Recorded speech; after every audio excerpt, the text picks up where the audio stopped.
sejam bem-vindos ao podcast Os Três do Sul, concebido e produzido pela Regional 3 da Associação Brasileira de Ensino de Biologia. Somente juntos podemos ser o que somos.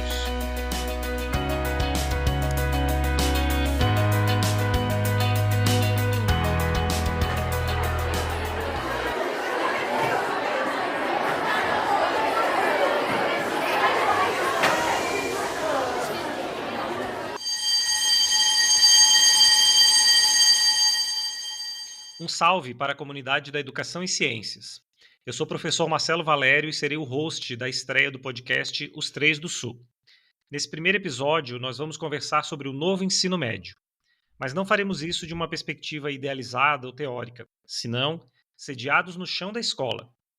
Nós vamos receber 3 professores de biologia, os Três do Sul, claro, associados à SBEM-Bio. Representando o Paraná, está conosco o professor Heron Cazon. Dá um alô aí, Heron.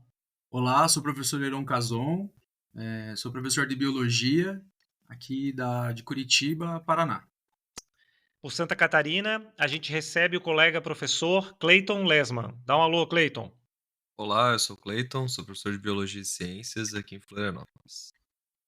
E do Rio Grande do Sul, a gente traz a professora Cláudia Escalante Medeiros. Tudo bem, Cláudia? Olá, tudo bem? Sou a professora Cláudia, trabalho com o ensino de ciências da natureza no ensino médio fundamental, numa cidade que fica no sul do Rio Grande do Sul. Então é isso. Vem com a gente descobrir o que os Três do Sul pensam sobre o novo ensino médio. Você está ouvindo Os Três do Sul, um podcast SBEM-Bio. Acesse o nosso sítio web e nossas redes para saber mais.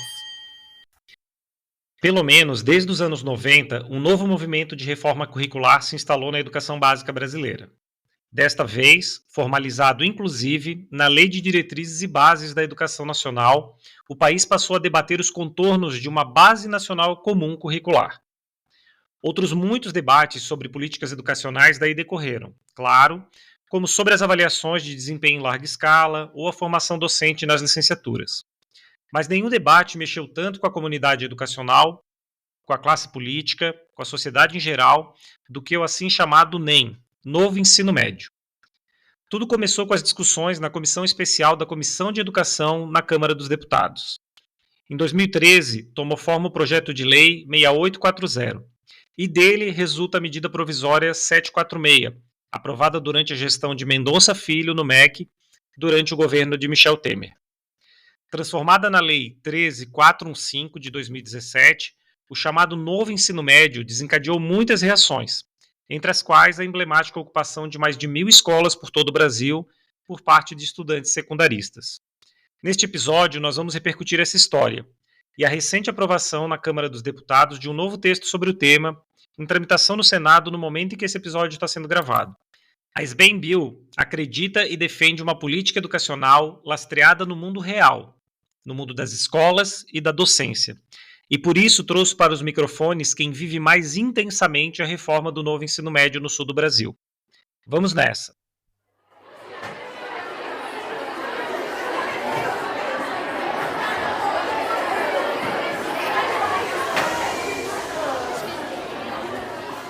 Vamos começar pelo começo, então. Queria ouvir um pouquinho de vocês sobre qual a relação que cada um de vocês tem com esse debate em torno do novo ensino médio.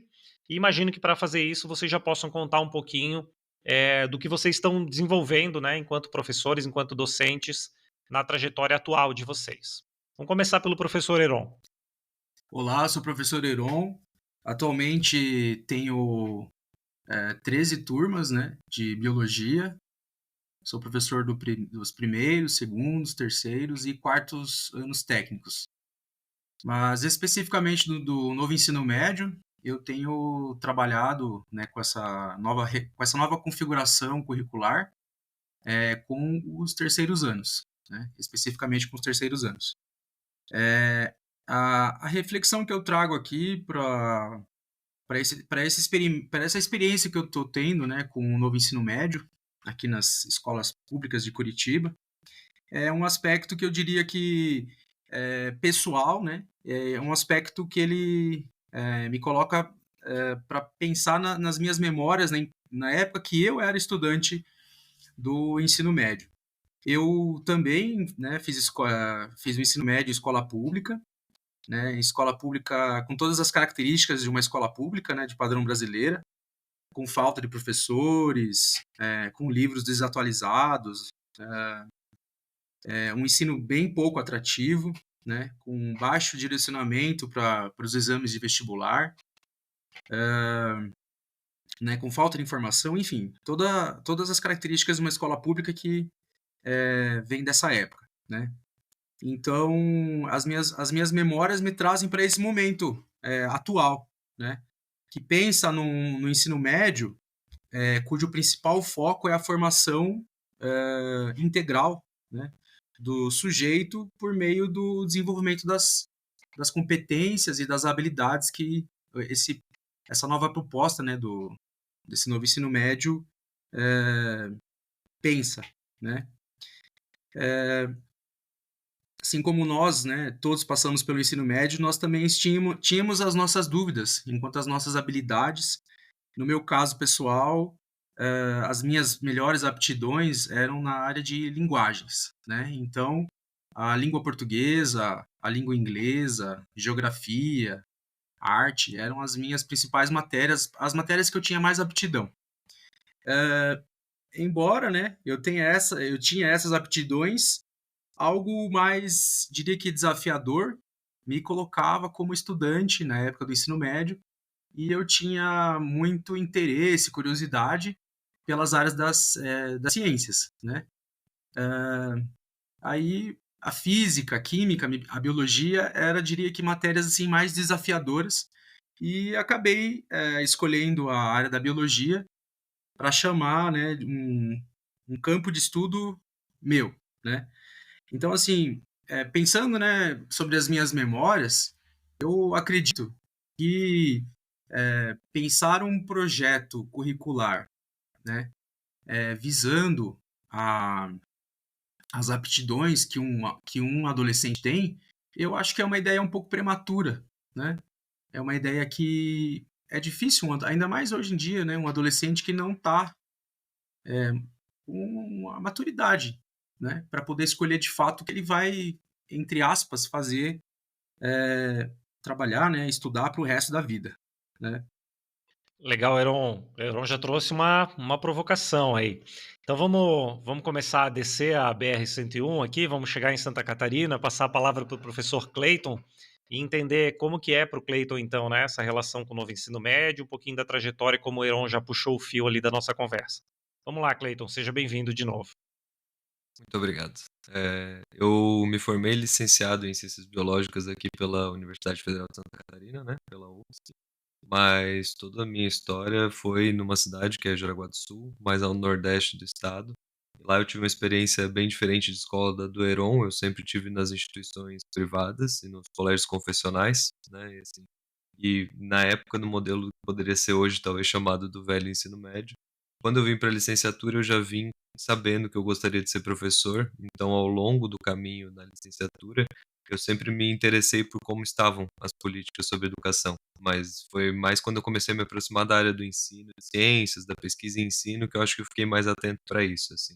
Então eu lembro bem do processo da discussão sobre a BNCC, a implementação dela, toda a movimentação política que a gente teve, inclusive contrária à reforma do novo ensino médio, e isso me atravessou primeiro como um estudante de graduação e de mestrado, olhando para isso como um campo de pesquisa e de determinação da área, né? E ao mesmo tempo eu era monitor em escola e depois passei a ser professor de biologia. Hoje eu trabalho com nonos anos, ciências, mas também o ensino médio, né? Biologia. E ali dentro eu peguei a implementação desse currículo de novo ensino médio, né? 3 colégios diferentes, eu acompanhei esse processo, assim. Então, foi bastante tenso entre o que eu tinha de experiência de escola, o que eu imaginava que a biologia poderia ser ali dentro, e o que vinha dessa implementação curricular. E nos casos que eu experimentei, aqui em Florianópolis também, na educação privada, em colégios bastante tradicionais, que vão receber essa reforma de maneira bastante verticalizada, né, pelos materiais. Então, algo que chega e de repente a gente tem que dar conta e ver o que faz com isso. Até hoje ela é tensa, né? Eu acho que na área de ensino, na pesquisa, a gente já tem perspectivas claras de quais são muitos dos problemas, mas no chão da escola talvez os discursos sejam bem diferentes. Então, vou estar aqui para conversar com vocês sobre isso. Muito bom. Então, o Clayton faz a chamada, que é a chamada mais importante da nossa tentativa aqui do episódio 0 do podcast Os Três do Sul, que é sair um pouco, né, da nossa empáfia, às vezes, da pesquisa em educação e ciências, ensino de ciências e biologia, e olhar na perspectiva do chão da escola mesmo, como esse fenômeno alcança e repercute. Então, vamos ouvir como é que isso está acontecendo lá no nosso Rio Grande, com a professora Cláudia. Cláudia, mais uma vez, seja bem-vinda. Fique à vontade. Obrigada. Ouvindo os colegas aqui, não tem como a gente viajar no tempo. Então, eu sou professora. Eu digo que eu sou professora da área das ciências da natureza, embora a minha graduação inicial é biologia, né? Também sou pedagoga e orientadora educacional. Eu trabalho há mais de 3 décadas na educação básica pública, né? Eu tenho o privilégio, acredito, de estar atuando profissionalmente na mesma escola que eu fui estudante. Na época, a gente dizia que era o 1º grau e o 2º grau.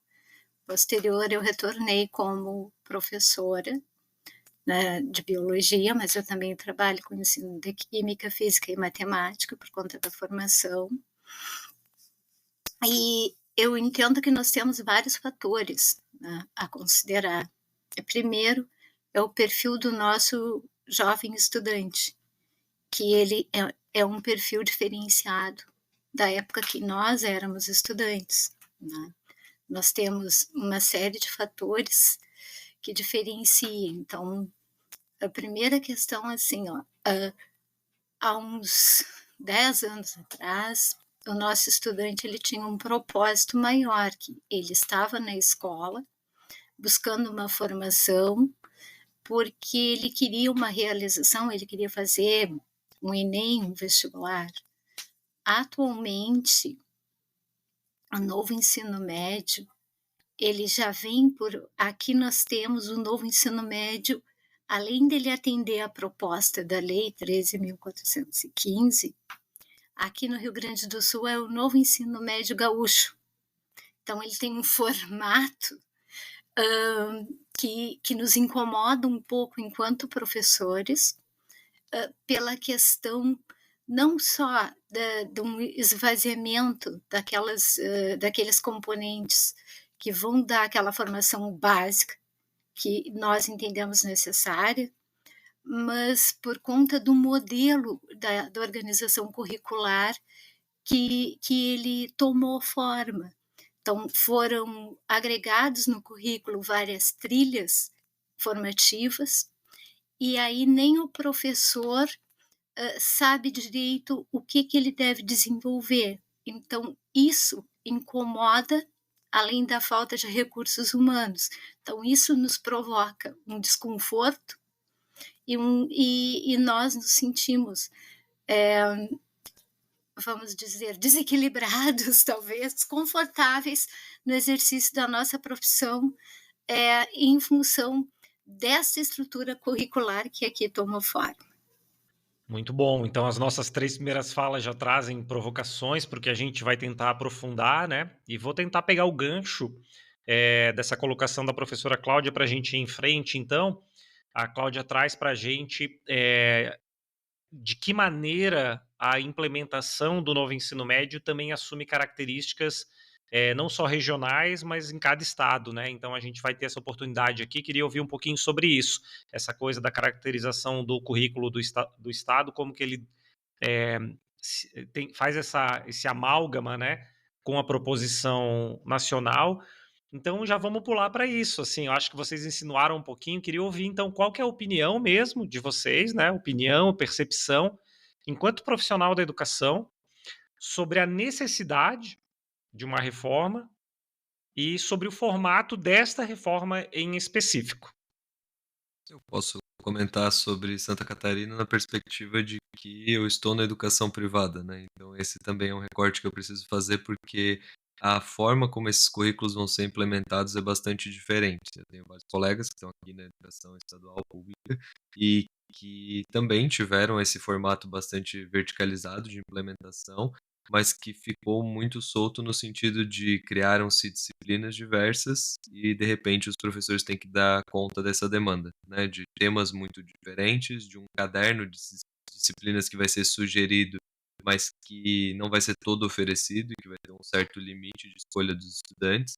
Mas da rede privada eu posso dizer que eles, em grande parte, assim que implementaram, tentaram seguir muito próximo do que a reforma pretendia, assim, quase texto por texto do que ela dizia, estava nos nossos guias, né, nos manuais para os professores e no formato que foi aderido. Mas essa reforma ela vai acontecer principalmente ali nas primeiras séries. Quando ela chega nas segundas séries, já está se reformando o que havia sido feito nas primeiras séries, porque a gente percebeu que várias das ideias que vinham por ali, elas não eram compatíveis com a realidade da escola, mesmo em um contexto bastante privilegiado, né. Então a ideia, por exemplo, de que agora os alunos que se interessam por ciências da natureza fariam um aprofundamento nas ciências da natureza. E a gente cria uma disciplina, física, química e biologia juntas, e elas estão juntas, mas não estão curricularmente integradas. Então, os professores estavam no mesmo código de disciplina, a prova reunia essas 3 disciplinas, mas não necessariamente havia tempo para planejar essa disciplina junto, e o que o material didático da rede dizia, porque é isso, né, a gente compra esses materiais em grandes pacotes e às vezes até sistemas educacionais, dizia que eram determinados conteúdos que tinham que ser trabalhados, não necessariamente integrados também. Então já vinha uma premissa curricular que não se conversava, os professores não tiveram o tempo de construção necessário para esses cursos e muito menos o espaço, né, o momento de discutir, de conversar, de se encontrar. E eu tenho relatos de colegas meus da rede estadual que falaram que uma das frustrações com essas disciplinas integradas é que às vezes eles não encontravam o outro professor ao longo do ano, porque eram dias diferentes da escola, não havia um momento de planejamento, então eles sequer tinham visto quem era o colega de disciplina deles. E aí eu acho que a gente já percebe o quanto isso vem num formato enlatado de vamos abraçar, e o que eu cito ali do discurso da escola ser diferente é que eu escutei muito sobre inovação, sobre esse próximo grande passo que a educação brasileira estava dando, e mesmo quem tinha apresentado esse discurso logo se vê ali de calças curtas, assim, né, percebe que algo é diferente do que parecia ser. Da minha perspectiva foi isso, assim, a gente foi mais próximo do que era a legislação e agora tem sido cada vez mais parecido com o antigo ensino médio, usando os nomes dessa legislação nova. No Rio Grande do Sul foi assim também, Cláudia? Aqui nós começamos a implantação também acho que no ano de 2019, por aí, com escolas modelos. Mas o grande problema é esse também. Nós temos, se nós analisarmos o quadro de recursos humanos da rede estadual, nós temos cerca de mais de 50% são contratos temporários. E na escola que eu trabalho, nós temos 75% do quadro de pessoal são contratos.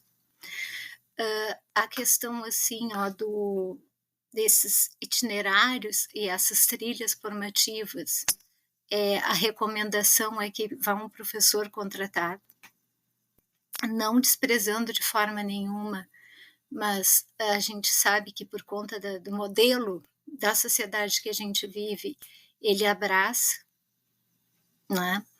E aí nós temos essas questões, sim, esses desencontros de professores, a alta jornada dos professores que acabam tendo que trabalhar em 2, 3 escolas para sobreviver. Também falta esse espaço para uma jornada coletiva, para um maior planejamento, embora a gente saiba que muitos componentes eles são semelhantes e se interrelacionam, não há esse espaço também para planejamento. E então nós temos também esta questão, embora se nós analisarmos, e eu penso que isso é uma coisa que a gente tem que deixar bem claro, se nós analisarmos a legislação ao pé da letra, o que ela propõe, que é um aluno de ensino médio com perfil protagonista, né, que ele vai ser trabalhado com metodologias ativas. Isso é um propósito que a gente quer. Quem não quer um aluno capaz de ser crítico, transformador, autônomo? Porém, a gente não ouve aqui as condições necessárias para a implantação desta proposta, tanto condições de infraestrutura quanto condições de formação, uma formação para os recursos humanos que iriam colocar esta reforma em prática. Muito bom. A Cláudia traz um elemento. Estou eu aqui me metendo na conversa de vocês, né? Mas a Cláudia traz um elemento que me convida à reflexão. Com muitos colegas, né, nos 3 estados do Sul. Eu sou natural de Florianópolis, mas trabalho aqui em Curitiba, na UFPR, e as leituras que faço são muito semelhantes às de vocês, né? Então a Cláudia me fez pensar agora nessa coisa que é uma retórica das reformas, né? Elas vêm moldadas por terminologias que são muito atraentes para a gente, né? Autonomia, criticidade, protagonismo, essas palavras são obviamente acolhedoras para o projeto de educação que nós temos. No entanto, como o Clayton bem colocou, né, temos aí uma série de limitações para pensar o fazer docente para que seja possível vislumbrar um projeto de educação dessa natureza. Então, assim, se a gente não pode desenvolver um trabalho de natureza intelectual no qual a gente, por exemplo, né, Cleiton, se reúna para poder pensar o que vai ser a integração das disciplinas, não se viabiliza o que é sonhado ali, e aí vira realmente retórica, né? Vou passar a palavra para o Heron não me deixar mentir como as coisas estão acontecendo aqui em Curitiba, no Paraná, o que a gente tem de positivo e de negativo nesse contexto que o Heron possa compartilhar conosco. Sim, exatamente. O sentimento que eu tenho e alguns dos meus colegas também têm, que a gente acaba discutindo isso nos grupos de professores, né? É aquele sentimento de que parece que a gente está um pouco perdido, né? Pois quando o novo ensino médio ele foi implementado, as escolas, né, inclusive o governo não teve o cuidado de fazer um preparo, né, um curso para que nós professores começássemos a ver o novo ensino médio como ele de fato foi idealizado, né? Então, como somos professores e somos autodidatas, tivemos que ler os documentos e tentar extrair, né, de toda aquela papelada, que tem documentos que acho que às vezes passam de 1000 páginas, para a gente entender o que vem a ser o novo ensino médio. De fato, as palavras são muito bonitas, quando você lê o documento, dá vontade de fazer parte desse novo momento. E falando sobre o Paraná, assim como a professora Cláudia comentou que no Rio Grande do Sul tem também o novo ensino médio, entre aspas, gaúcho, né? Fecha aspas. Aqui nós também temos o novo ensino médio / paranaense, que ele vem com a perspectiva, né, do novo ensino médio, e ele vem também com alguns, digamos que atrativos, né? E slogans do tipo a melhor educação do Brasil, né? Paraná com a melhor educação do Brasil. Uma implementação que já está acontecendo, não em todas as escolas, mas isso tem acontecido, né? Em algumas escolas, é o novo ensino médio com o perfil de escola integral. Então, no ano passado, eu tive a oportunidade de ser professor, né, de uma escola integral. A escola era de para ensino fundamental e para ensino médio, e fui professor de biologia para o ensino médio. E nessa mesma escola, como estava tendo a transição, né, do ensino regular para o ensino integral, então eu pude observar que no ensino regular a vontade dos alunos de fazer parte, né, do ensino regular era muito maior. No entanto, a minha sala de segundo ano tinha 5, 6 alunos, né, no integral, e a sala do primeiro ano variava de 5 para 8, né, para a gente já começar a perceber o quanto que de atrativo isso tem, né. para essa configuração no estilo paranaense. Muito bacana as questões, gente. Então, como a Cláudia comentou, aqui no Paraná não é diferente, né, Heron? Nós temos um volume absurdo de professores PSS, que a gente denomina aqui, né? Então, professores por um processo de contratação simplificado, e esses professores têm encargos didáticos ainda mais altos, né? E uma série de limitações para o desenvolvimento desse trabalho, às vezes com aquelas coisas que nós conhecemos, né? Trabalhando em várias escolas diferentes, muita limitação de deslocamento. Muitos deles são professores em início de carreira, né? Durante a licenciatura ou saindo da licenciatura. Então, são processos que, mediante uma reforma tão desafiadora, massacram, né, ainda mais a perspectiva de um processo de docência artesanal, intelectual, pensado, planejado, com a devida coerência. Então, nesse sentido, eu queria ouvir de vocês um pouquinho sobre a chegada, né, desse tema do novo ensino médio nas escolas. Eu não sei, vocês podem resgatar o quanto tempo vocês estão, por exemplo, nas escolas que vocês trabalham, ou quanto tempo de carreira vocês têm, sem denunciar a idade de ninguém, mas assim, lá em 2012, a gente já tinha um movimento, né, reformista desta natureza de vinculação da base nacional comum curricular e tal. Antes disso já também, mas com essa conformação, acho que em 2012 é o momento. Depois, em 2016, a gente tem toda essa dança legislativa. Em 2018, uma caminhada de implementação. 2018 para 2019, aí, se eu não estou enganado. Então, eu queria ouvir um pouquinho assim, para além dessas percepções íntimas que vocês trouxeram, como é que esse assunto chegou na escola? Assim, se vocês lembram, assim, a primeira vez que isso foi falado, como é que isso aconteceu na sala dos professores, nos corredores, e como vocês percebem que essa política, né, alcançou os colegas de vocês, das diferentes áreas, eventualmente algum gestor também? Eu acho que aqui é importante a gente entender que em algumas escolas onde eu estava, elas vão implementar logo esse currículo, e o logo ali é pós-pandemia, 2021, né? Porque as escolas pioneiras, elas estavam ali, as escolas piloto na educação pública. Essas escolas privadas que vão implementar esse novo currículo como um momento de inovar, e precisamos aderir isso logo, porque aí a gente consegue montar um projeto que se sustenta melhor, que também é atrativo, porque se brigam por matrículas, né? Então, que chame atenção para essas novas possibilidades que a gente está oferecendo. Só que os professores, o que eu senti assim, a gente foi comunicado de uma maneira quase natural de que havia mudado o currículo, porque existia esse novo projeto de lei e a gente ia aderir a ele. Como a gente ia fazer isso, era uma pergunta que surge de cara, mas que já estava meio respondida, porque era: a gente vai receber o material da editora tal. Então a editora está programando, a editora está montando, está saindo o livro.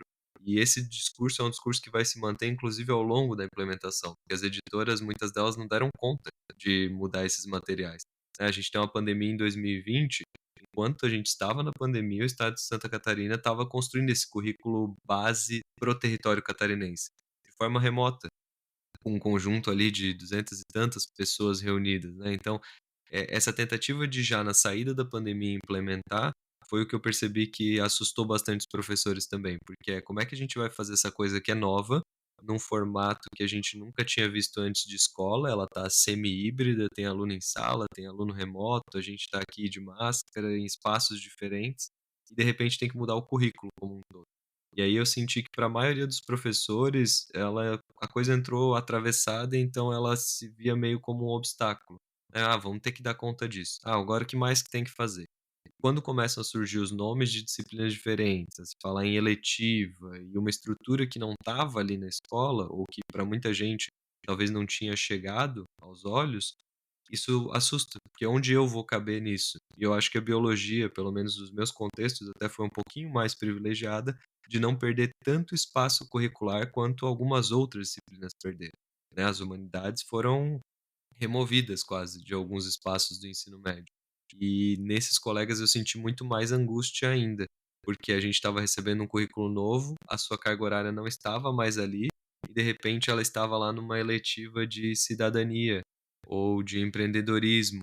E aí, claro, o colégio vai buscar em professores que se identificam mais com aqueles espaços ou que estão mais dispostos a construir esses currículos novos, o espaço para cada um deles. diferente do estado, onde a gente vai ter aqui em Santa Catarina também uma massa gigantesca de professores em caráter temporário, que vão chegar na escola e descobrir que tem esse currículo ali com esse espaço que talvez os efetivos não quiseram assumir, e esses professores em caráter temporário vão cair ali, numa escola nova, com colegas diferentes, às vezes um território em que nunca trabalharam, e implementar, né. Eu acabei tendo um pouquinho mais de privilégio de como as editoras não tinham dado conta de montar esses materiais, a gente pôde montar alguns currículos. E aí é um privilégio que ele vem com um ônus bastante grande, que é perder seus finais de semana construindo currículos novos, né, mas talvez ali na coisa de estar na gana, de estar novo professor e querendo mostrar serviço e com várias ideias que eu tinha, eu achei muito legal a ideia de poder construir cursos. E aí eu percebi que eu perdi todos os meus domingos, e aí já não era mais tão legal assim, né, então eu senti bastante isso, assim, no primeiro momento, uma apatia, mas também se percebeu um incômodo e esse incômodo ficou. E ele foi crescendo e eu acho que ele só foi tomando volume. Queria aproveitar, a fala do Clayton e insistir um pouquinho, aproveitar a experiência que ele está compartilhando, relacionada, né, ao contexto das redes privadas de ensino e ao contexto do mercado editorial, né, como que isso moveu essa coisa da educação como mercadoria também. E perguntar para você, Clayton, em relação à tua percepção ainda, como que foi a questão na reconfiguração, né, dessas disciplinas que depois viram itinerários, que depois assumem configurações ali de trilhas formativas. Eh, Esse desenho de carga horária trabalhada, você percebeu ali que isso mexeu com a configuração do número de docentes que a escola precisava ter, da característica desses docentes, né? À época, uma discussão muito forte foi a discussão do notório saber, então, em que medida o professor precisa realmente ser formado naquela área específica para assumir um determinado itinerário que não é mais a área de origem. Queria saber se, na tua experiência ou nos teus contatos com colegas aí que atuam na rede privada, isso apareceu, assim, né? Como que foi essa repercussão para a profissão nesse cenário das escolas privadas? Houve alguns movimentos distintos. Eu acho que um primeiro é garantir que a formação geral desses alunos ainda abarca o máximo possível. Eu senti muito isso nas gestões escolares, de ter que abrir o espaço para o itinerário pré-letivo, mas o tempo inteiro está preocupado com, e se chegar no terceirão, ele precisa saber isso aqui. Como é que a gente vai aprovar essa criatura se não tiver isso aqui? Então, essa manutenção de privilégio que essa classe sempre experimentou, que é conseguir acessar um vasto campo de conhecimento com seus professores em sala, com material apropriado para isso, ele existia preocupação de manutenção nesse sentido.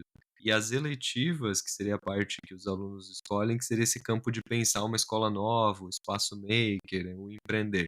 E nas áreas das ciências naturais, eu não vi tanto essa questão do notório saber, até porque nas escolas, em geral, os colegas eram licenciados, tinham formação na área específica. Mas nas eletivas, quando aparecem coisas que fogem um pouco de uma área de conhecimento específico, então a criação de startups, ali aparece um espaço que às vezes é de ter, no lugar do professor, um empreendedor bem-sucedido, que talvez até tenha uma formação educacional, mas que não estava na escola há muito tempo, né? Ou essa coisa de, se vamos falar de saúde, então parte do currículo tem que ser a visita de profissionais de saúde de maneira recorrente. Algumas coisas que vão colocando no espaço da atuação do professor menos possibilidades, quando era para ser, na verdade, uma expansão. E aí o problema que acontece é questão de matrícula mesmo. Alguns colégios vão optar por oferecer todas as disciplinas e preencher com um número de alunos por uma ordem de inscrição. Quem fica sem vaga faz um tema distinto daquele que pretendia. Outras escolas vão optar por abrir o máximo de turmas possível da eletiva que tem procura e dizer para o professor que não teve procura, ou que teve 5 ou 6 estudantes matriculados, infelizmente você não vai ter essa disciplina esse semestre. E aí é um horário que ele some da tua grade, porque é um horário que não tem turma para ti. Então, as escolas foram percebendo, eu acho, quais professores funcionavam melhor nesses espaços, atraíam talvez mais dessas matrículas e engajavam, né, ou prendiam o estudante ali de certa forma. Se usa muito o termo fidelizar, que eu acho que já é um bom diagnóstico da mercadologia entrando aqui, né? A gente fideliza o estudante na disciplina, porque é a ideia de que ele deve criar um desejo por aquela área. E foi nesse sentido que eu percebi, assim. Não tanto, talvez, o enxugar a folha dos funcionários da escola, mas a carga horária de alguns professores ir sendo reduzida e suprimida aos poucos. Legal, o teu relato traz um elemento, acho que adiciona um elemento agora de como a própria configuração da gestão, né, a partir de uma identidade de mercado, claro, ela é um indutor curricular também, né? Então, a gente está discutindo uma base nacional comum curricular e uma possibilidade de diversificação curricular que se dá a partir dos territórios, mas daí o Clayton traz um relato que acho que joga luz sobre um outro fenômeno, né, que merece muito do nosso estudo, que é de que maneira, por exemplo, dentro de uma rede privada, essas questões, né, que o Clayton chamou ali, né, de fidelização, de composição da identidade da escola, ela vai mudando a própria estrutura curricular do que é o ensino médio. Um outro relato que o Clayton traz que me chama a atenção é como essas escolas elas mantiveram a sua capacidade de preparar, por exemplo, os exames seletivos, né? Então, a gente não deprecia a caracterização de uma estrutura curricular convencional, digamos, a gente só adiciona aquilo que é novo, mas a gente não pode correr o risco de sobrepor a ponto de, digamos assim, atenuar a formação desses estudantes que a gente oferece para o exame, né? Porque se o estudante não passar lá na prova ao final do ensino médio, não, né, não, isso não seria valoroso, não seria um argumento interessante para a escola no conceito social que a gente tem de qualidade em educação, né? Cláudia e Heron, como é que vocês veem isso no contexto de vocês? Aqui no Rio Grande do Sul, diferente, né, como a gente está na educação pública, os arranjos diferem um pouco desta questão, né. O que a gente tem aqui é o esvaziamento da carga horária, substituição da própria biologia que nós passamos das 3 horas aulas semanais para uma aula, a a criação das trilhas de forma a abranger aqueles conteúdos específicos que faziam parte da biologia e que eles vão para trilhas formativas, principalmente na área de saúde, né. Mas aí também nós não vamos ter só a trilha da área da saúde, aqui pela nossa realidade nós temos também o empreendedorismo e a expressão corporal, que são áreas bem distintas, né. Então, ao passo que o pessoal da área da saúde, a biologia efetivamente, ela fica com 1 hora aula, ela é diluída em corpo em movimento, máquina humana, que a gente consegue fazer alguns arranjos, né, a própria biotecnologia, a gente consegue fazer uns arranjos e distribuir esses conteúdos. Diferente daquele currículo que nós vamos olhar lá, o empreendedorismo, né, que ela vai contar apenas com 1 hora aula semanal. Diante disto, também eu entendo provocativa a colocação do colega Clayton, no sentido de que nós vivíamos constantemente a ansiedade. Eu preparo para as avaliações em larga escala, o Enem, prova aqui a gente tem o SAERS, ou eu preparo ele dando a qualidade que eu entendo necessária. E aqui nós temos, por proximidade, a Universidade Federal de Pelotas, nós temos também o PAV, que é um currículo que não alinhou ainda as suas avaliações pela a nova base, pelo nosso referencial curricular gaúcho. Então a gente vive aqui em meio a perguntas e contradições, por onde eu ando, né. Então são colocações que a gente se confronta diariamente. O que eu faço nessa carga horária diminuta, o que eu priorizo, tá, o que relativamente eu valorizo. E eu preparo esse estudante para quê? Eu vejo, assim, a nossa percepção é esta: o que realmente eu faço? Alguma coisa nós temos que fazer, mas vivemos nesse constante dúvida, incerteza, e também ali, embora nós tenhamos eu vou falar por mim, né, anos de experiência, né, não é pouca. Hã, eu vivo também esse conflito.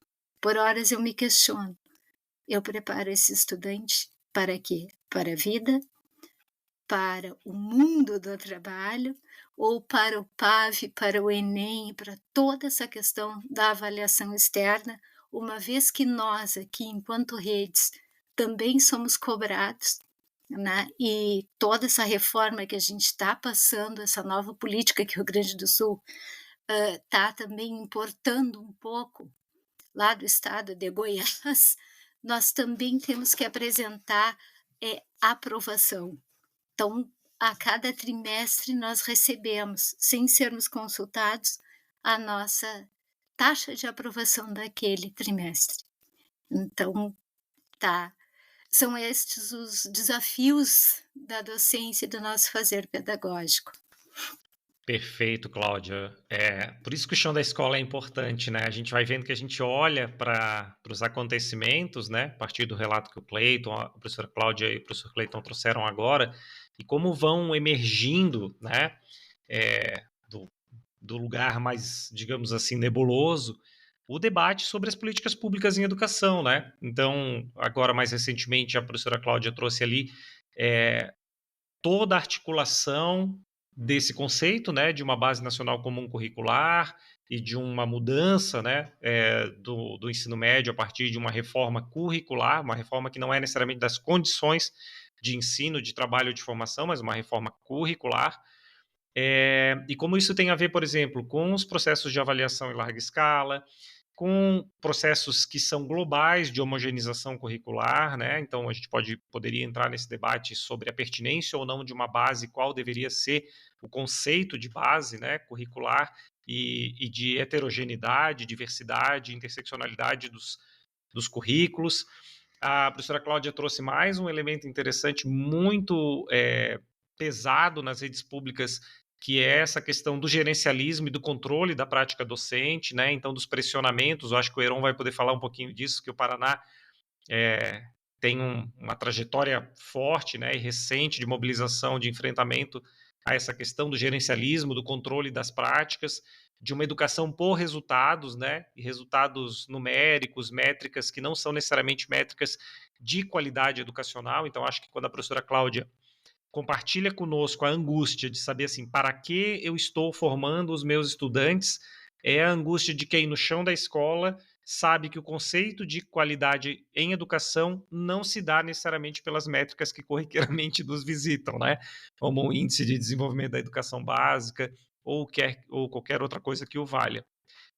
Aqui no Paraná, a gente tem talvez o suprassumo, né, Aaron, dessas questões. Um fenômeno muito forte que vocês devem estar acompanhando é o da plataformização do ensino, né? Então, especialmente na educação básica e acho que, sobretudo, até no Fundamental 2, é muito forte a presença das aulas prontas, dos conteúdos prontos, né, da existência de plataformas, de atribuições de fazeres, por exemplo, como os quizzes, né, que precisam ser desenvolvidos aí no contexto de sala de aula, não só em cima dos professores, mas também dos diretores das escolas, a partir de controles, por exemplo, de procedimentos como as redações que os alunos fazem e tal. E tudo isso está num bojo, aparentemente, né, de um projeto de educação que vislumbra um determinado tipo de cidadão, né? E a presença tão forte de discursos empreendedores, né, do sujeito empreendedor de si mesmo, que o professor Cleiton, o professor Heron, a professora Cláudia trouxeram, não é à toa, né? Quando a gente viu a explosão dos diferentes itinerários e apareceram as primeiras, digamos assim, novas disciplinas, todo mundo ficou horrorizado com as coisas que saíram por aí, Brasil afora, né? Num discurso de que a formação, se existe uma formação para o mundo do trabalho, é a formação do cada um por si, né? Então, até brigadeiro em garagem a gente viu. Então, existe aí uma concepção de sociedade também que não é necessariamente altruísta, coletiva, né? Ela está pautada por outros aspectos. O que não quer dizer que a gente não possa pensar o empreendedorismo em uma perspectiva, né? Mas ela não pode ser a única, ela não pode ser o mote de uma formação, por exemplo, para um conceito de trabalho, né? O ensino médio, na minha maneira de ver particularmente, deve ser o lugar, inclusive, de se pensar o conceito de trabalho, né? E se a gente não pode pensar o conceito de trabalho no ensino médio, a gente só pode se preparar para trabalhar num conceito de trabalho que outra pessoa escolheu por nós, a gente tem um certo problema. Desculpa, Heron, vamos te ouvir um pouquinho sobre como que você percebe essas questões todas que o Cleiton e a Cláudia levantaram aí no Paraná. Sim. Com a Eu palavra. acho que uma das principais maneiras da gente poder reinventar algo é ouvir quem faz parte dessa conjuntura, né? No nosso caso aqui, a conjuntura, né, do novo ensino médio, os principais atores são os professores, né, a comunidade, que no caso são os alunos, e toda, né, a relação entre comunidade e escola. Tem que dar ouvidos, né, a essas pessoas para a gente poder, de fato, reinventar, né, reinventar o ensino médio. Eu trago isso porque no ano passado um aluno fez uma pergunta para mim que ficou marcado, sabe, para mim. Para que serve essa disciplina que eu estou tendo na escola? Eu falei, qual disciplina? Projeto de vida, empreendedorismo, pensamento lógico, robótica. Aí eu pensei, falei, poxa, mas são disciplinas tão, né, só pelo nome, assim, são tão interessantes, né? Ele fala, mas para mim não está servindo para nada, afinal, eu estou fazendo o ensino médio para futuramente fazer o Enem e poder seguir, né, num curso de universidade que eu almejo. Quando o novo ensino médio chegou na escola, ele chega com uma roupagem que é uma roupagem interessante. A gente vai ter a parte comum, né, que são as disciplinas tradicionais, e vamos ter a parte diversificada, que é composta por esses itinerários formativos. E também ocorreu a mudança, né, da ampliação da carga horária, que passa a ter, portanto, 3.000 horas. Só que dessas 3.000 horas, elas ficam divididas em 1.800 horas para a formação comum e 1.200 horas para a formação diversificada. Então, o aluno ele vai ter o direito de poder escolher um caminho que é mais de seu desejo, né, de sua escolha, de acordo com a sua aptidão, vocação.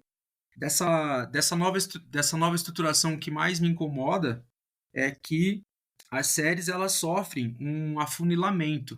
Uma parte dessa carga horária ela não vai servir para as principais matérias que a gente tinha antigamente, né?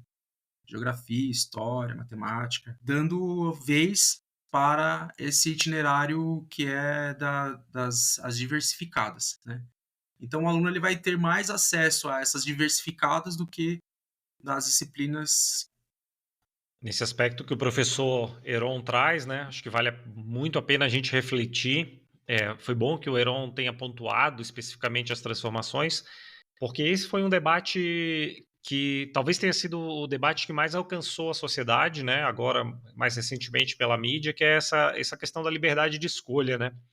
E acho que ficou muito evidente, e talvez já esteja também evidente pelas nossas manifestações aqui hoje, né, especialmente do professor Cleiton, da professora Cláudia e do professor Heron, de que as realidades são diferentes, mesmo dentro das redes públicas, né, em diferentes estados, e sobretudo quando a gente faz uma estratificação com rede privada, né, no relato do professor Cleiton ali.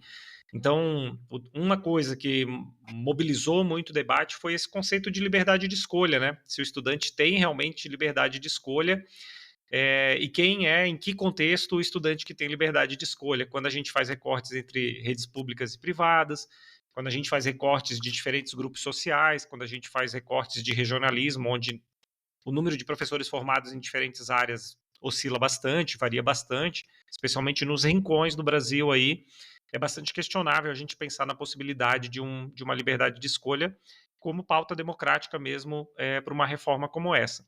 E aí, nesse sentido, imagino que os ouvintes e os colegas participando aqui acompanharam certamente o posicionamento reiterado de muitas associações, sociedades científicas, né, de educação e de ensino, a SBEMBio inclusive, quando a gente pega esse grande grupo, né, de professores, pesquisadores que são associados a esses grupos, o que a gente teve, na grande maioria das vezes, foram manifestações bastante críticas, inclusive uma tentativa, né, de articulação mobilizada pela revogação do novo ensino médio durante os últimos meses, durante os últimos anos. E aí eu trago um relato meu também. Eu tive em uma das mesas sobre as reformas curriculares recentes na Sociedade Brasileira para o Progresso da Ciência, SBPC, na última reunião, e saiu uma moção, né, na Assembleia da SBPC pela revogação. Então, os associados debatendo isso na Assembleia Final. A recente CONAI também, em seu documento final, trouxe uma manifestação nesse sentido. Então, eu queria ouvir um pouquinho de vocês, como é que vocês percebem essas manifestações das associações, né, como a SBMBio, como a Sociedade Brasileira de Ensino de História, por exemplo, a gente pegar uma congênere, mas a Associação Nacional de Pesquisa em Educação, a própria ABRAPEC, né, de Pesquisa em Educação e Ciências. Como que vocês perceberam essas manifestações? Se em alguma medida elas alcançam o chão da escola, que eu acho que é um debate bem interessante para a gente, porque elas parecem vir de encontro, né, conflitando com as principais manifestações que a gente vê na mídia. Até porque os interlocutores que são entrevistados na mídia, em geral, costumam ser interlocutores que saem em defesa desses processos de reforma, especialmente quando são chamados para falar membros de institutos, de grupos que estão associados aí ao setor produtivo. Como é que vocês percebem esse debate público e a presença das associações científicas aí? É interessante observar que as reformas educacionais elas vão usar a linguagem da pesquisa e ensino, citar a pesquisa e ensino em vários aspectos, e construir um projeto ali dentro que desde o começo os próprios pesquisadores começam a indicar que tem algo de bastante problemático ali. E desde o começo a gente sente essa movimentação, pelo menos na Universidade Federal aqui, nos coletivos dos professores que eu estou mais próximo, que essa é uma reforma que ela não faz sentido, que ela foi aprovada num momento político que sequer a gente deveria talvez estar pensando grandes reformas da educação, né, com uma instabilidade grande de um golpe político que acontece logo antes, e que quando é outorgada e se diz vamos fazer, ela começa a ganhar uma inércia que é muito grande. Então hoje pensar que a sociedade civil ela tem uma postura porque algumas das associações têm, também pode ser uma ilusão, né? A gente precisa entender que por mais que a gente tenha essas associações mobilizadas, elas têm um significado grande para a área e para a nossa história, às vezes as pessoas não sabem sequer que elas existem. E isso é uma coisa às vezes difícil de construir. Na própria escola hoje é difícil de construir a ideia de que a educação é um campo de pesquisa e de produção de ciência ainda, né, assim, é difícil às vezes a gente conseguir comunicar isso dessa forma. E então eu imagino que o que a gente precisa de fato é construir uma forma de consciência sobre essa reforma, de para onde ela leva especialmente, porque a gente tem uma população de brasileiros que ainda acredita que a educação é um caminho de mudança de vida, é um caminho de inclusive de progresso social, né, nessa estrutura bizarra que a gente constrói, mas que talvez não tenha a compreensão exata do que tem sido essa reforma de fato, ou tem uma compreensão que sequer está sendo ouvida, porque não está mobilizada, né? Então, assim, eu acho louvável a gente ter os posicionamentos das entidades, inclusive eu acho que elas orientam a gente em muitos aspectos, de como a gente pode se mobilizar também, mas de fato, é a organização de classe, principalmente, que nesse caso eu acredito que faz uma diferença, uma pressão política maior, né? A gente teve recentemente a mobilização dos professores no Paraná, mas aqui em Santa Catarina também os professores estaduais, eles pararam por 60 dias, né, numa greve histórica com conquistas e que muitas vezes vai sofrer um apagamento. Lá dentro também se tinha uma discussão sobre como esse novo ensino médio gera um problema de sobrecarga, de distribuição de disciplinas, mas quando aparece notícias sobre a greve ou notícias sobre o novo ensino médio, é isso. A gente está veiculando um tipo de teoria ou de olhar naquele espaço. E eu acho que a gente ainda veicula muito mais a perspectiva de que o novo ensino médio era um mal necessário, então ele tinha que ocorrer, era uma reforma que precisava, a gente estava ultrapassado, defasado, a escola está abandonada, todo aquele discurso que a gente já conhece muito bem para que serve, que é para depois vender essa escola por muitos milhões, né? essa grande estrutura precária e abandonada. E só que esse discurso ele ficou por aqui, de que ele é uma reforma da qual a gente precisa. Então agora o que se discute é uma reforma da reforma. E quando a gente vai pensar a eleição de quem está no executivo hoje, foi na base de um apoio muito forte para a revogação. A gente advocou pela revogação, a gente condicionou o apoio à revogação e a gente não vê qualquer perspectiva disso. Então a gente vai tapear. E eu sinto que antes disso ser legislação, os colégios privados já têm feito. Então a gente começa com os cursos que eram ciências da natureza integrado, química, física e biologia. Não funcionou? No outro ano faz só química e biologia. Ah, não funcionou de novo. Vamos fazer só biologia e ela vira frente B com um nome diferente. A gente já separava no ensino médio frente A e frente B. O que as escolas têm feito por aqui é fazer isso dizendo que uma é itinerária e a outra é formação geral básica, para garantir que a criatura que chega no final do ensino médio passou por todo esse aspecto eletivo de maneira obrigatória, né? Então ela pôde escolher só aquele momento do contraturno que era diferentão mesmo. Eu sinto que a gente está hoje numa dificuldade justamente de comunicar o tamanho do problema, porque para quem não está no chão da escola e para os estudantes que na maioria das vezes são descreditados como é o adolescente, eles reclamam de tudo, como que a gente vai ouvir quais são as demandas de fato? Né? Eles ocupam as escolas contra essa reforma. O quanto que a gente lembra disso? O quanto a gente procura a organização de classe deles também?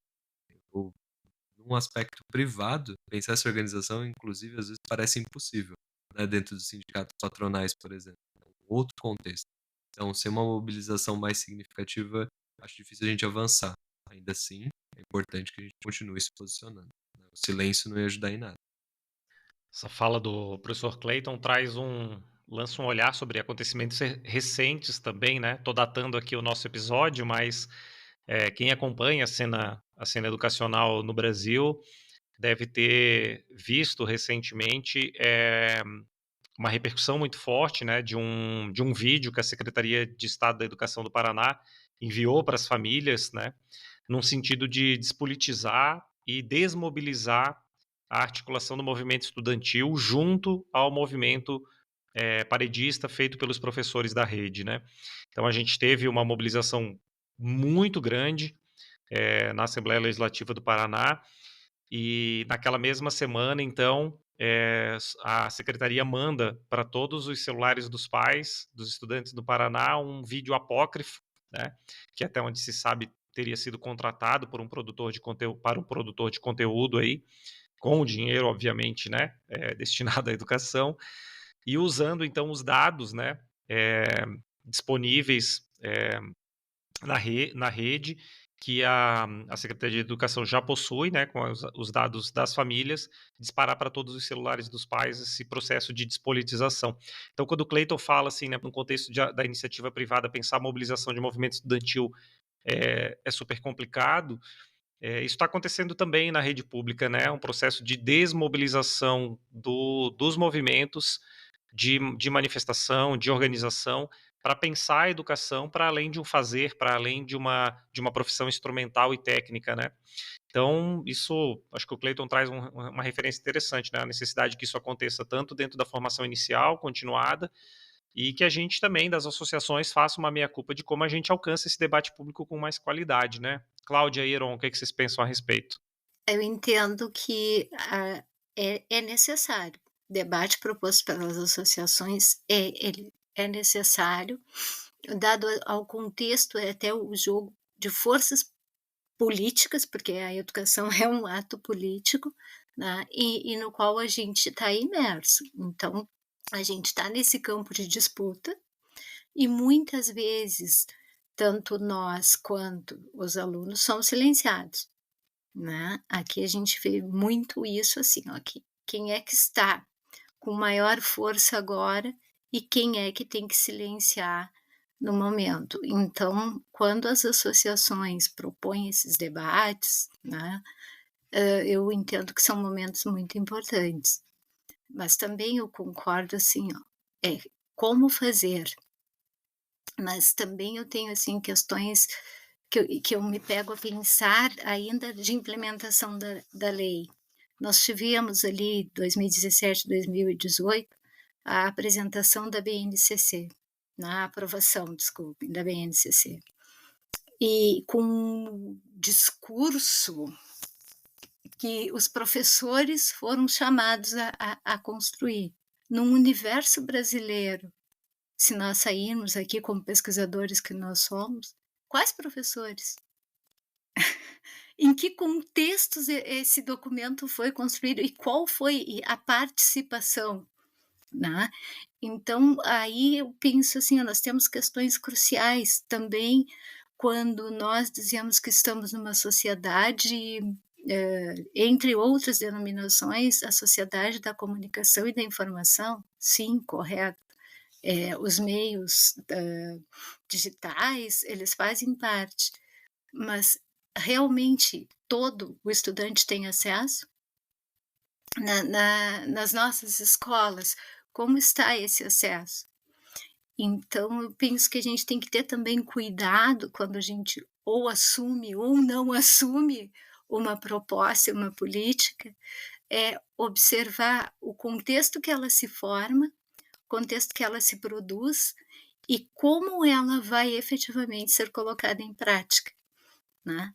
Porque sempre nós vamos ter, nesse jogo de disputa, nós vamos ter os silenciados e esses silenciados que nós precisamos observar e dar vez e voz para eles. Senão nós vamos continuar com um texto lindo no discurso político e a implementação dele na prática vai ficar sempre distante. Perfeito, Cláudia. E essa coisa do silenciamento, né, que a Cláudia traz, né? Quem discursa, quem enuncia, quem silencia e por quê, né? A partir de várias relações de poder distintas, de diversas hierarquias e tal. A professora Cláudia me fez lembrar de uma coisa que eu acredito que seja fato, nunca consegui desconstituir a ideia de que seja um fato, vivenciando, né, rememorando a vivência da BNCC, da formação da BNCC, me lembro muito, né, dessas possibilidades de participação popular na constituição da Base Nacional Comum Curricular. Numa das audiências públicas em Florianópolis, inclusive, a SBMBio fez uma fala muito potente com a professora Adriana Mor, à época, e aí um dos debates era justamente esse, não houve participação popular, né? E aí vocês devem lembrar que foi aberto, inclusive, uma consulta pública pela internet, havia um sítio web para serem postados os comentários e tal. Eu, particularmente, como professor e pesquisador da área, desconheço essa base de dados, por exemplo, eu não sei quantas foram as contribuições, quem contribuiu, quais foram acolhidas, quais foram rejeitadas e por quê. E desconheço outros pesquisadores que tenham tido acesso a essa base de dados. Então, participação pública nesses termos não é participação pública, né? Em oposição a esse fenômeno, nesta mesma época, a bancada evangélica, que era composta à época no parlamento, conseguiu, na virada de uma noite, né, em uma madrugada, extirpar do texto a palavra gênero. Então, num dia à noite, era possível acessar o texto da BNCC, da Educação Básica, com a palavra gênero, e no outro dia de manhã o arquivo que estava lá já não continha mais essa palavra. Então, essas relações de poder, quem enuncia, quem discursa, quem decide o que está nesse texto também é muito importante de ser pensado. Foi muito legal que a Cláudia tenha trazido esse elemento para a gente estar sempre de olho, né? Quem acompanha o debate educacional de políticas públicas educacionais Brasil afora e acompanha a realidade do que vem acontecendo, por exemplo, aqui no nosso estado, no Paraná, meu e do Heron, mas também, por exemplo, em São Paulo, né, onde o secretário de Educação é egresso do Paraná, tem percebido, então, esse fenômeno bastante forte, né, de uma entrada de tecnologias digitais, de informação e comunicação, tanto para coisas que a gente pode ler, né, e a gente lê a partir de um olhar da sociologia da educação, das pesquisas em políticas educacionais, como procedimentos gerencialistas, né, de controle mesmo da prática docente. Aqui no Paraná, recentemente, a gente tem acompanhado todo um processo de cessão de um serviço público que seria a administração das escolas, a partir da possibilidade de que isso seja concedido à iniciativa privada, estabelecendo, a partir de uma premissa que é absurda, né, para quem estuda educação, de que a administração escolar e o fenômeno pedagógico estão dissociados. Então, esse debate é um debate bastante forte aqui no nosso estado, vale a pena acompanhar para a gente pensar sobre isso. Quem sabe a gente faz um no futuro para pensar essas outras perspectivas aí em cada um dos nossos estados. Então, professores, em nome da comunidade SBEMBio, quero agradecer imensamente a participação de vocês, sobretudo as experiências e perspectivas que vocês compartilharam sobre esse tema central no debate educacional brasileiro. Eu vou pedir que vocês encerrem deixando os contatos de vocês, se assim vocês desejarem, e mais alguma sugestão ou orientação para os seus pares que estão aí nas salas de aula enfrentando ou vivenciando essa reforma. Professor Clayton? Bom, para encerrar, eu queria agradecer pelo convite, por estar aqui com vocês também. Estou muito pouco ativo na internet, mas dá para me seguir no @ClaytonLessman, né, no Instagram. E o que eu deixaria aqui, talvez, para os meus pares é que a gente lembre sempre de que tá muita gente nessa. Tem uma reforma que é nacional. O professor que está na escola com você está passando por essa implementação curricular também. Que a gente possa se fortalecer nesses coletivos, ainda que às vezes pequenos de maneira local, mas que a gente busque sempre o apoio nesse trabalho conjunto, porque a gente percebe um cenário de adoecimento docente nas escolas, de sobrecarga, de várias escolas distintas onde a pessoa precisa estar para completar sua carga horária, e isso vai isolando a gente, vai deixando a gente cada vez mais sozinho, pois sim, o problema é nosso, de que a gente que é incompetente, que não alcança, porque dentro do discurso do capital é isso que a gente vai fazer, a gente vai culpar esses indivíduos. Então, querer remunerar os professores com grandes resultados e perseguir aqueles que se manifestam. Se a gente não criar os coletivos, eles vão conseguir. Eles vão um a um limpando o terreno como eles pretendem. Então, que a gente possa sempre procurar se apoiar. Iniciativas como, né, que a regional tem desenvolvido, para a gente conseguir se organizar e poder agir junto. Mas são tempos difíceis, o otimismo ele também fica raro. Nosso podcast começou com uma das frases, né? Que a gente é somente juntos podemos ser o que somos, e o Clayton faz esse convite à coletividade, então. E nesse esforço coletivo, vou passar a palavra para a professora Cláudia, lá do Rio Grande do Sul, trazer as contribuições finais dela e deixar o contato, se ela assim desejar. Então, obrigada a SBEMBio, né, pelo convite. É sempre bom a gente ter esses momentos de partilha e aprendizagem com os nossos pares. Queria dizer para todos os colegas professores que a educação é processo, e um processo ele é em permanente construção. Então, esses processos e novas políticas vêm para nos desafiar, mas sempre não esquecendo que os atores que colocam ela em prática somos nós. Então, é importante é a gente não se sentir sozinho, né, nessas caminhadas. Sempre que o professor sentir necessidade, eu tenho certeza que, por toda a ligação que nós temos com a universidade pública, eles vão encontrar um apoio ali, né. Então, penso importante isso, esse apoio que o professor que está lá na rede de educação básica pode contar com as universidades. Eu não também, assim, o professor, ele se preocupa mais em fazer pesquisa, em estudar, preparar a aula, atender as demandas da escola, então, normalmente, ele não é muito presente nas redes sociais. Mas o meu contato é kkescalante@gmail.com, me encontra pelo e-mail, me encontra no Facebook e no Instagram.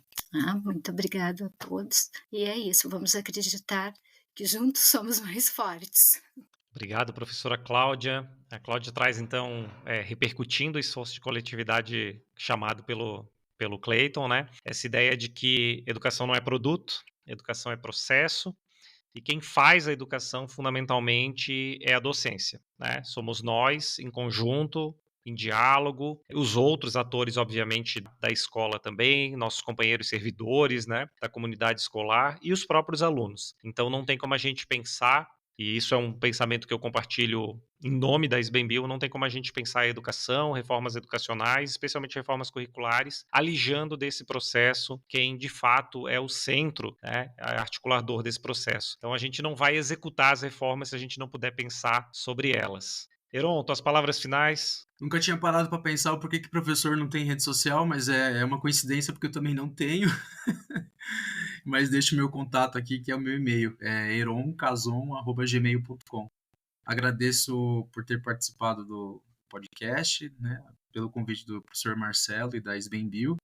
Agradeço aqui compartilhar esses diálogos que foram tão importantes, professora Cláudia e professor Clayton de Biologia. Com a eloquência de quem pensa e faz a educação em ciências e biologia no sul do Brasil, a gente encerra o nosso episódio 0. Esse foi Os Três do Sul, um podcast regional SBEM-BIL. Para saber mais sobre a associação, acesse o nosso sítio web na descrição e siga-nos nas redes sociais. Conheça, participe, apoie e felice.